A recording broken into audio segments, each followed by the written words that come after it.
Bonjour à vous, Ivana Dutch, coach en emploi-carrière. On se retrouve en direct de Trou Montréal pour poser une question aux recruteurs, à savoir pourquoi, lorsqu'on est immigrant, à compétences et expertise égales, on ne passe pas le cap de l'entrevue.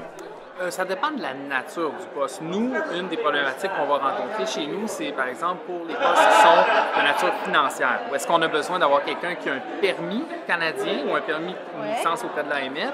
Là, ça peut poser problème parce que la personne n'a pas une connaissance au niveau des produits financiers et de l'industrie financière canadienne. Donc là, c'est vraiment un point de vue pratico-pratique de métier. Okay. Par contre, pour d'autres postes, je ne suis pas d'accord. En TI, ça peu importe d'où tu viens, autant que pour nous, tu parles français puis que tu parles le langage informatique qu'on va chercher, c'est ce qui prime. Ouais. OK, cool, merci.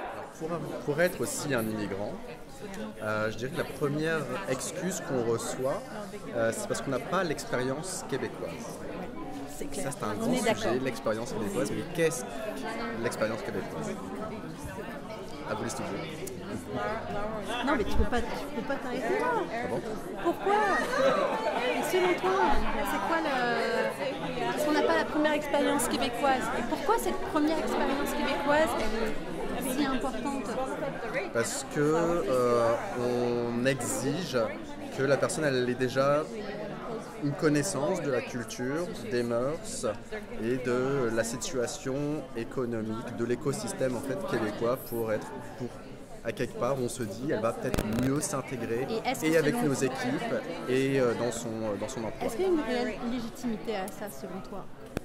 Non, mais je pense que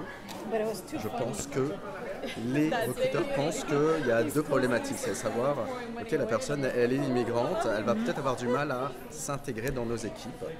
Donc on prend la possession, on se dit ok. On a un parti pris. C'est ça. Ok, d'accord. Donc c'est ça? C'est ça. Deuxième point, non? J'en avais un mais je l'ai perdu à l'instant. Il reviendra souvent plus tard. Ça dépend du gestionnaire en tant que tel. Donc Mamanté, tu dirais que c'est pas si ouvert que ça?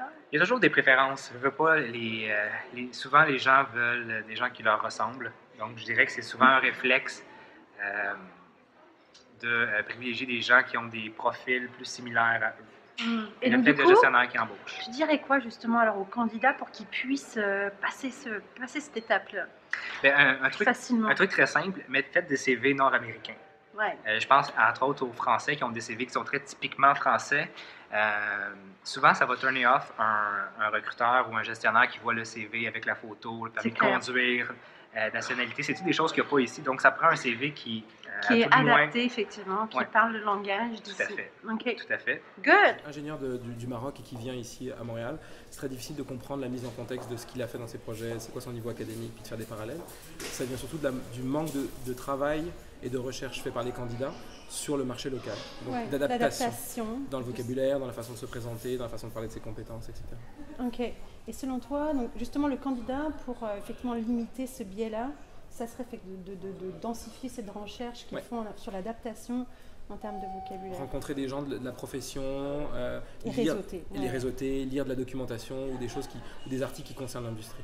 Ok, parfait. Sincèrement, je ne crois pas que c'est le facteur immigration qui fait en sorte qu'on ne va pas contacter ces candidats-là.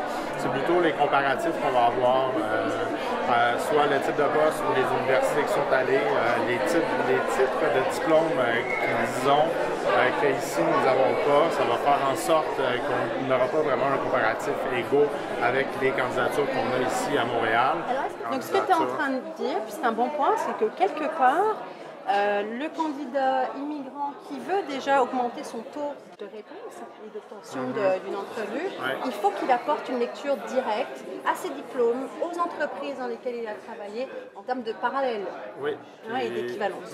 On sait les compagnies ici, Banque nationale, CGI, Acrosal, Structure, comment ça fonctionne. Quand tu arrives avec une banque moins connue ou une compagnie moins connue à l'extérieur, mais il y a une recherche qu'on doit faire. Sont-ils structurés? Ils représentent-tu quelque chose de fiable? Cette expérience-là est plus dure à les quantifier. En fait, c'est la peur de la compétence et de l'expertise. C'est-elle équivalente? Est-il vraiment équivalent? Encore une fois, ça dépend beaucoup des organisations, des gestionnaires avec qui on va travailler. Ouais. Il y en a pour qui il y a une super ouverture, qui sont beaucoup plus internationales. Il y en a d'autres pour qui c'est juste parce qu'ils n'ont jamais eu l'occasion de travailler aussi avec des immigrants.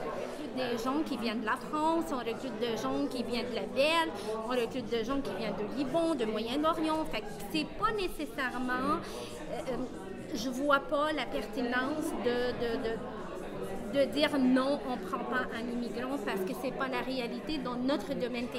Qui n'a pas d'expérience. Qui n'a pas d'expérience, pas du tout exactement. C'est un développeur Java qui développe à Montréal ou qui développe en France. C'est la même réalité. C'est la même réalité. Donc si on résume, tu dirais que c'est globalement duo fit culturel? Duo, c'est fit culturel. Ou à l'a priori sur un potentiel fit culturel. C'est ça. Et deuxième point, c'était? Deuxième point, c'est plus, il faut une ouverture d'esprit. Il faut que la gestion ait une ouverture d'esprit. Des managers. C'est ça. Et là, effectivement, on n'est pas forcément au rendez-vous. On est juste intimidé par qu'est-ce qu'il peut y avoir une variété culturelle, c'est vraiment ça.